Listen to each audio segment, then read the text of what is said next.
Hey everyone, Mr. Mom Collectibles. I'm back today with a really excited unboxing and review. This is one I've been looking forward to since I started collecting 1/6 scale figures.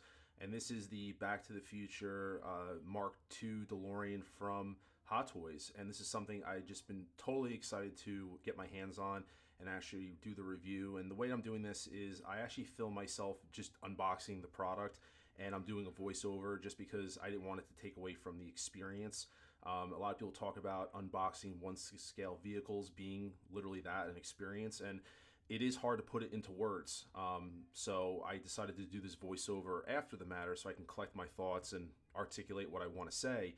But the first thing first is the box is absolutely massive. People say it's huge, but not until you get this in hand. You see how big it is on the table that I'm using. But here I'm just doing the unboxing and checking it out, and I'm going to show you the contents. But like I said, I was absolutely floored. The experience was second to none. I enjoyed every aspect of it in terms of the unboxing. Here I'm tilting the box over so you can see the artwork. So it's wrapped in foam with Velcro straps. There you can see there's a beautiful artwork on there. It is the old photo. As you can see with the wheels, they are lowered compared to the final product. So obviously this stuff was done much earlier on in the process because it is, like I said, the old vehicle, as you can see. There are two Velcro straps that you have to unvelcro to release the top, and you see I'm wiggling it out of the box there. You could have a second person if you want, but it was easily managed with just one person.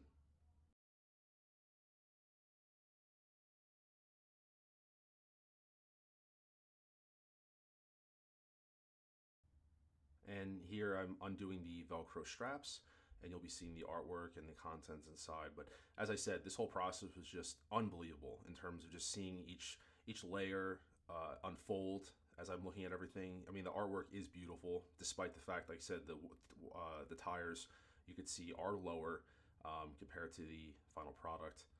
And but say beautiful artwork. And here are the instructions. This is the cover page, the cover side. It's a very thick cardboard wrapped in plastic. So that's the other, and then these are the instructions. Very minimal, I will say. They're not detailed instructions. They're very, very, very basic. So there is some of this stuff that you have to kind of figure out as you go, but the instructions really don't offer a lot. Just very minimalistic ways of doing things.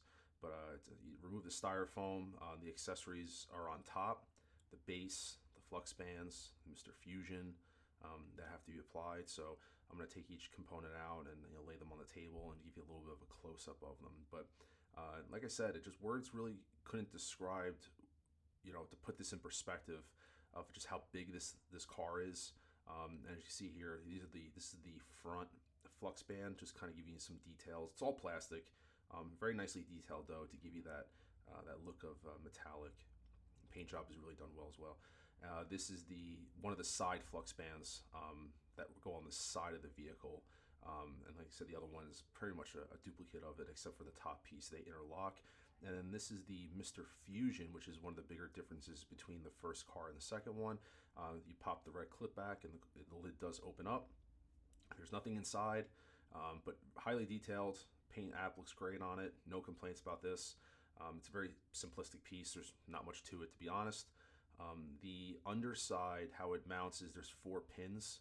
I'm trying to get there you see I point to them. There's 4 pins, and then there's a housing on the back that it just by pressure locks into, but it can be removed. And then this is the little alarm clock that sits on the dash. There is a pin there. People were wondering if this just sits on the dash, but there actually is a little pin there that locks into place. There's a little hole for it on the dash that it locks into. So this is me actually taking the car out. It's pretty much all plastic, so it's heavy, but it's lightweight too. It's not it's not overwhelming in terms of weight-wise. It's extremely manageable for one person to move around. So I'm just taking the car out now, and then just anyone who was curious about the box and asking a lot of questions about how you're storing the box and what am I going to do with it, well, I just kind of have your answer here in terms of where the box went. This was done after I did my inspection on the vehicle, of course, but that was my storage solution for the box.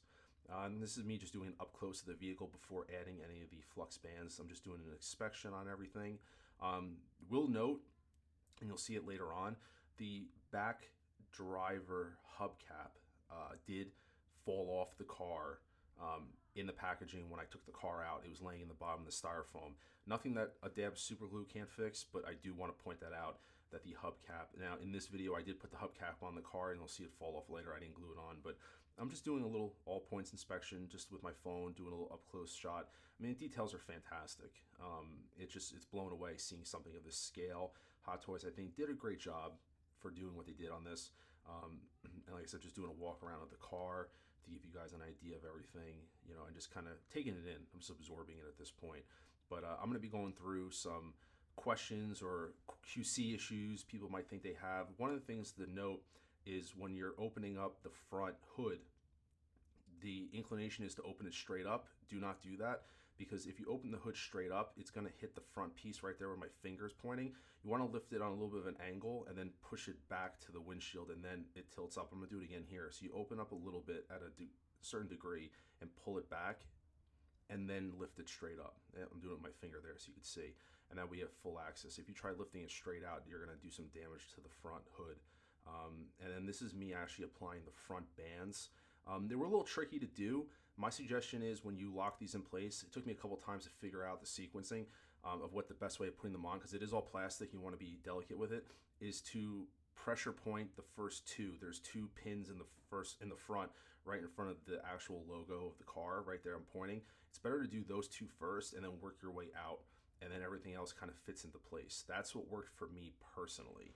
And now I'm doing the back side here. Same thing.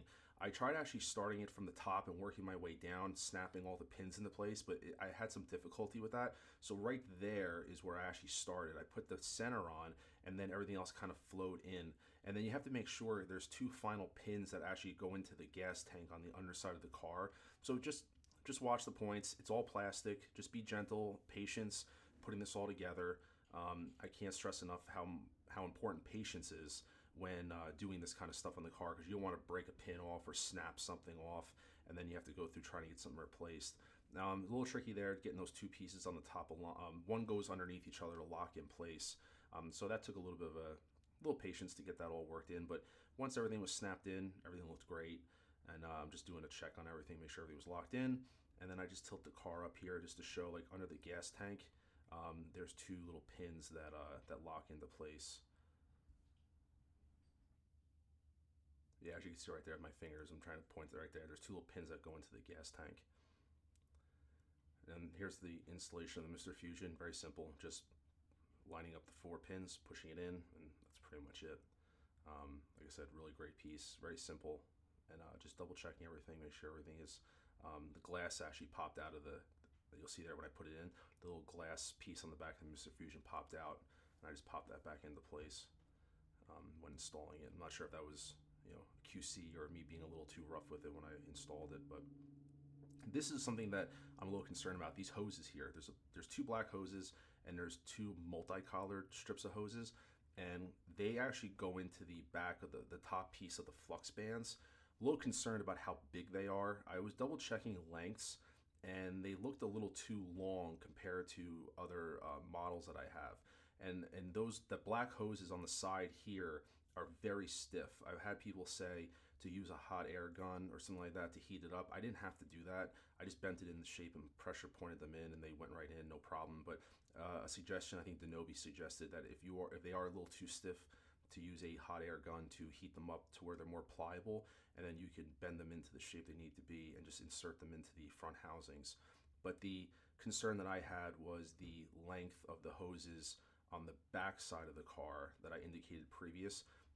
There's a lot of extra slack on them, and that's something that I might be looking into possibly trimming the hoses down so there's not as much slack. I'll point that out in another part of the video a little bit later, as you can see, but it's the hoses that attach to the back side of the flux bands that I think are a little bit too long and created a lot of extra slack that was unnecessary. As you can see here, yeah, these are the wires that I'm putting into the car.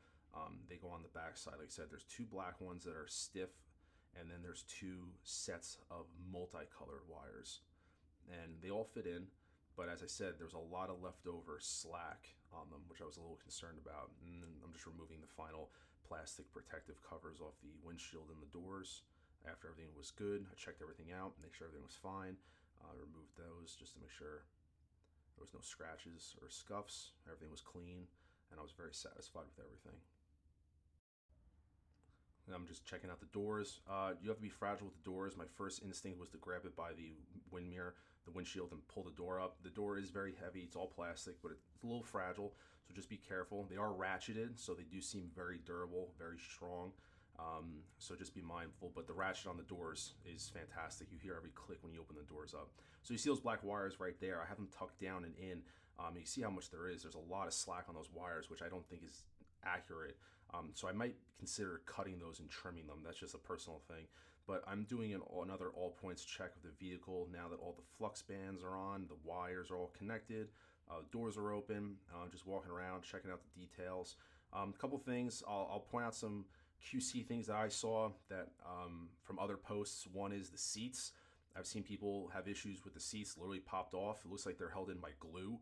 And I've seen people with posted photos of like the driver's seat completely out and having to re-glue it back in. Did a check on the seats. My seats are intact 100%, no issues there. But that's one QC issue that I saw people bringing up where they're having a car with a seat missing or popped off, but no issues there. Just doing a check of the dash, making sure everything's intact. To note, I forgot to put the alarm clock in when filming this video. I put the alarm clock in afterwards, but there is a slot on the dashboard that the alarm clock slots into, so it doesn't just sit there and fall around when you're moving it. It does stay fixed in place. And then what I'm going to do is now show you the battery cover. I installed mine with AAA batteries. You open the hood, there's a fake tire there. It's not solid, it's just a front cover. You pop the batteries in very simply, and the button, you press it once to light the interior and the lights. You press it again to activate all the lights plus the hover mode. And the video, multiple times you'll see the hover mode activated in this video. I have to disclaimer, it comes up yellow in the video. The lights are a soft white. So all the media that you see of this, photos, videos, where it comes off as a yellow, even on the light bleed or the wheels, it's all a soft white. So I'm just doing, like I said, checking all the lights. Here I have it just in the one mode where it's all the car lights on, and then I'm going to switch it to hover mode, and the vents will light up and the tires. So this is just doing it with the first button clicked on, seeing everything that lights up in the interior, all the car functions, the Christmas tree, the flux capacitor, and then I press it again, and then you see the underside lights up in the wheels. So right there, it comes up as yellow, but it's definitely a soft white. I just want to make that very clear. They look like they're yellow, but they are soft white. And then the underside is lit up as well as the exhaust vents. As I said, I'm just doing a walk around the car. You see the vents in the back as well. So I'm just doing an overview of everything open, the hood up, and you see like right there, once again, it looks yellow there, but it is a soft white. You see the green underneath lit up, and we'll do the base next so you guys can see. That's one of the concerns I have is the base. Very flimsy. I think it's one of those that it's just there wasn't a lot of thought put into it. From my understanding, this is pretty much a repurposed part with some minor altercations to it. I was not a fan of this base. I know probably 99% of people using this vehicle is probably going to use this. I'm using it on display as is right now, and you'll see my setup at the end as to why I'm using it. But eventually I might do something where I have the car lifted kind of straight off the ground by like a foot or two, like to replicate how it was in the movie where it's just barely hovering off the ground. But like I said, black base, very simple. And then there's clear brackets that you install. The car, once again, it just seems flimsy to me. Not really a lot of thought put into it. Like I said, I understand it's probably a repurposed piece is what I got. But this is one area that I'm not happy with overall. I just think that there wasn't any effort put into it. But nevertheless, it's an assembly process. So you put 3 legs on, 2 in the front, 1 in the back. And then there's an additional bracket that goes on top of each side to lock them in place. The issue that I had with this, and I left it in the video, I attempted to put the car on once and then I had to take it down and double check. At least for me, I'm only speaking on behalf of myself, I had difficulty figuring out actually where the car sat. The instructions they were clear enough, but they weren't, this is just me interpreting it. I had difficulty understanding where they actually sat on the car. There wasn't like a lock-in pin mechanism that I saw. The car just sits. There's grooves under the car that the pieces sit into, but there wasn't anything that was really definite that made at least me feel very super secure that this car was locked in place 100%. When I went to go move the car, I moved it with the base in the car. Like you can't pick the car up and the base is attached to it. But you'll see here, I opted to leave this footage in. I'm studying the instructions to see which direction. And this is a one-person job. I mean, I got it done in one shot, hence why I left this in the video. You don't need two people, but I was attempting to do it the first time, and I did struggle figuring out where it was supposed to actually sit. And then I got to a point I thought I was going to drop the car, so I put the car down, reread the instructions, and did a second attempt, and then finally got it locked in place. The front bracket where the front two car wheels sit, it does feel secure, but the backside looks like it just is suspended between where the gas tank is. So this is me reading the instructions and just take another stab at it the second time to get the car in the correct position. But I do want to take a moment and address the most important part of this video, which is the hover conversion process of the wheels. I saw a lot of videos on YouTube and photos of people saying that breaking the struts and things like that, trying to do the conversion process and not knowing if it's a QC issue. This whole video was filmed with, I took the audio out and I'm doing this voice is a voiceover that you're hearing, but the next segment of the conversion process, I'm leaving in the raw audio from when I filmed it because you're going to hear a lot. I want to leave it raw and exposed. You'll actually hear a clicking noise. For me, I heard 2 clicks. When I pulled the wheel out once, I thought that was enough to flip the tire down, but the tire actually hit the inner wheel well underneath, and I actually had to pull the tire out even further. That kind of information is not in the instructions that Hot Toys gives you. And I think that might be one of the concerns people are having, is that they're not pulling the wheels out far enough that they should be to engage the hover conversion process accurately. That's just my thought. It worked on all 4 wheels. I heard a click, click, and then I turned the wheel down and got it into the hover process. Everything was perfectly fine.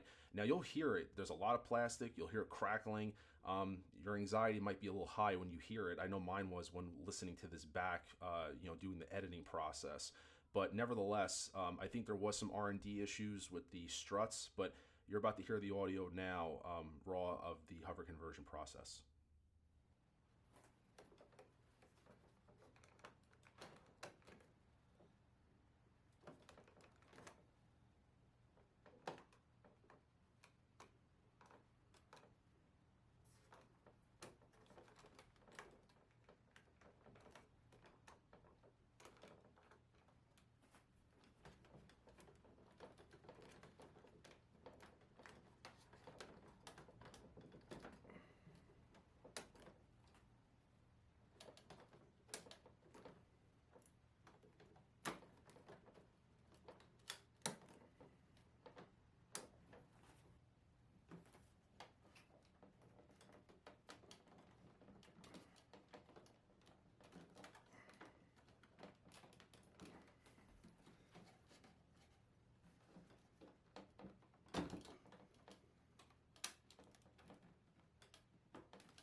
So there you have it. That is the hover conversion process. You saw the hubcap that fell off. That was because I didn't glue it back on at the time. I just popped it in place thinking it would just fix.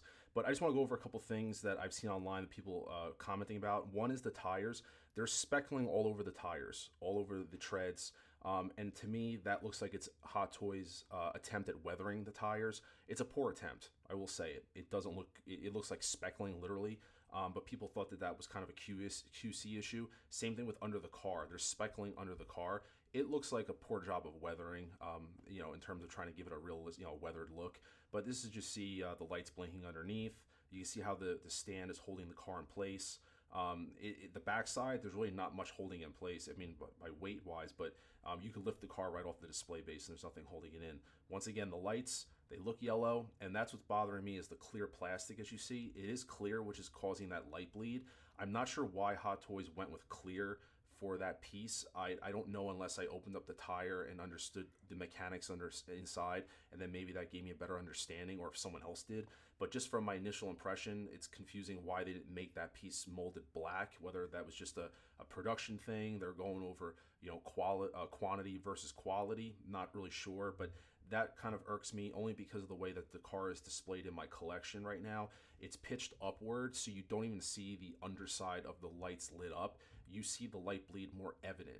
Now, depending on how you display the car, it's going to be different. So that is just subjective to the owner, how it's displayed and how much of it you actually see depending on the display. If you have the car sitting completely horizontal across, so you don't see top, too much of the top or bottom. It's not going to make a difference. But if you're using the display base provided, and depending on how you angle it, you're going to see more of the light bleed, and depending on if that kind of irritates you guys, I'm not really sure. But the biggest things I've seen, like I said, the seats I talked about, the QC on the R&D on the actual hover conversion process. Overall, for the price point of the vehicle, it's still amazing. The unboxing experience is something that's it is unbelievable.